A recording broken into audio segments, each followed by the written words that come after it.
Hi, I'm Marlon May from MMHealthandFitness.com, and today I'd like to talk about the deep abdominals. The deep abdominals are of vital importance to the stability of the spine, prevention of back pain, and are also essential for improving physical ability when lifting, whether that's lifting weights or lifting heavy household items. Also, I'd like to talk about the fact that the deep abdominals are essential for the appearance of the core and abdominal region. I've talked before in the past about the fact that most people, when they're doing abdominal exercises, they'll perform sit-ups or crunches, which this works the superficial layer of the abdominal muscles unless someone is conscious about their deep abdominals.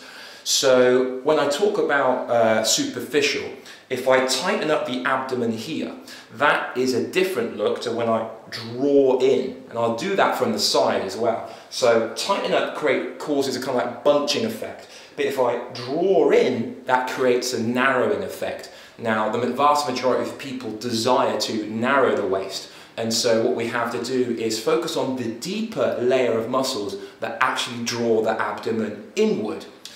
But in order to do that, there's one important factor we need to make sure people are doing, and that is correct breathing. Now, people hold their tummies in all the time, and I hear people say like, oh, I'm just going to the pool, or you're on the beach, better breathe in, or putting on a tight pair of jeans, better breathe in. But this may have a sucking effect of narrowing the waist, but it doesn't actually make the deep abdominals stronger. In order to make sure we're strengthening the deep abdominals, we have to have correct breathing mechanics. And this is what I want to talk a little bit about today, is breathing mechanics. Now, my karate instructor came out with this phrase: if you look at children, they breathe through their abdomen. And my karate instructor said, children breathe abdominally, adults breathe abominably. Okay, and what's meant by that is we tend to breathe very shallow through the chest, as opposed to a deep belly breath where the belly actually expands for the vast majority of the breath. Now, a lot of people don't want to do this. They don't want their belly to expand outwards. But this is absolutely necessary for a proper, deep, what's known as a diaphragmatic breath. The diaphragm is like a dome shape beneath the ribs, and it is the primary breathing muscle. When it contracts downward, it actually pushes your internal organs down and out. They can't go backwards, the internal organs, because the spine is in the way.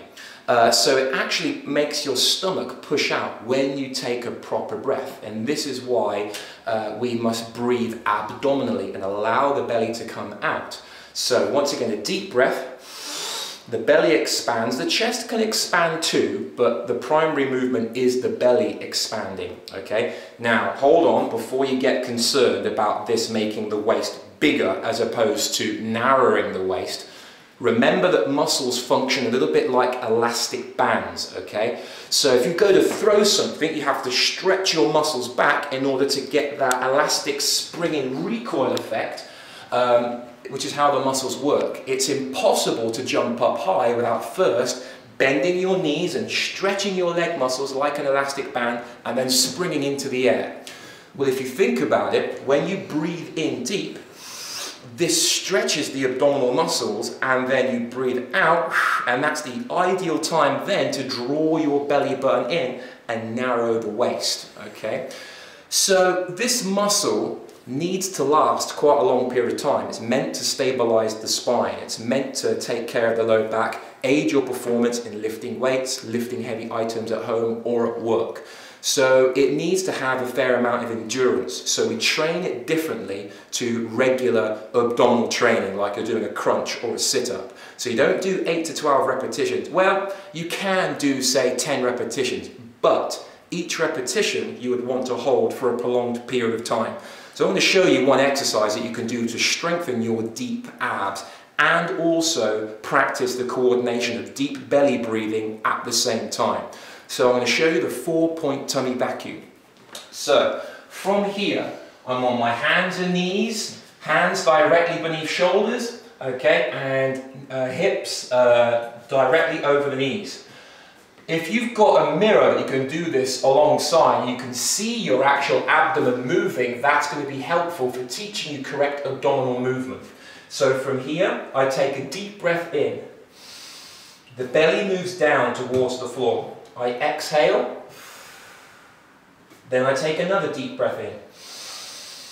As I breathe out the second time, I draw the belly button in towards the spine.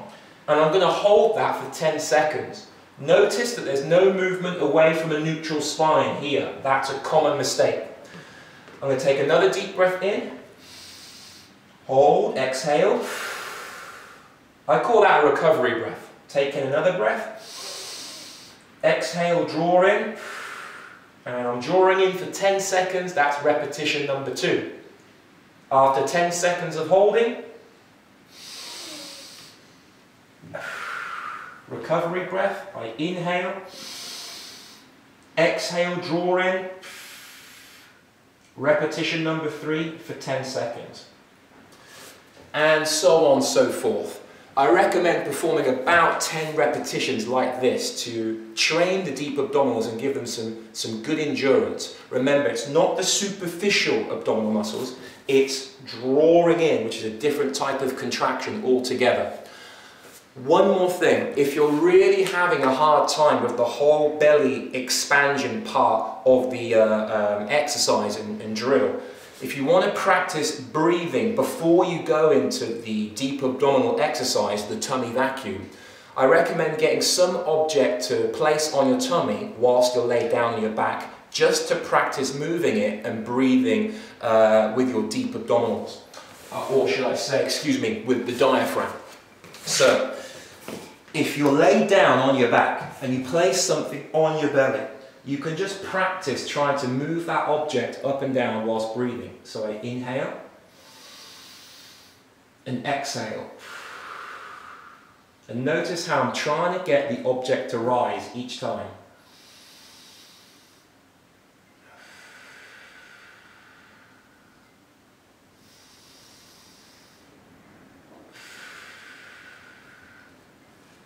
Practice breathing like that and you'll be in a good position to then maybe try again with the 4-point tummy vacuum. So breathing is absolutely essential for good, healthy breathing mechanics, and also a critical part of then being able to perform deep abdominal training correctly. I'm Marlon May. Check out my website MMHealthandFitness.com, where you can get more details on deep abdominal training and details of the exercises to improve the deep abdominals. I'll catch you soon.